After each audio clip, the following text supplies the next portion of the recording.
Kita beralih ke informasi lainnya, Tribuners. KPK menduga ada oknum TNI Angkatan Darat di Papua yang terlibat kaburnya tersangka suap yang merupakan Bupati Mamberamo Tengah Riki Hampagawak.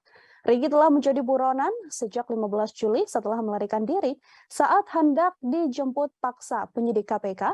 Riki Hampagawak diduga melarikan diri ke Papua Nugini atas bantuan oknum TNI Angkatan Darat. PLT juru bicara KPK Ali Fikri menuturkan, KPK sedang dalam proses koordinasi dengan pihak TNI Angkatan Darat atas dugaan tersebut. KPK berharap TNI akan memberikan dukungan dalam penanganan perkara yang menjerat politikus Partai Demokrat ini. Selain itu, Ali mengatakan pihaknya juga telah melayangkan surat ke Gubernur Papua Lukas NMB guna memberikan bantuan pencarian Riki.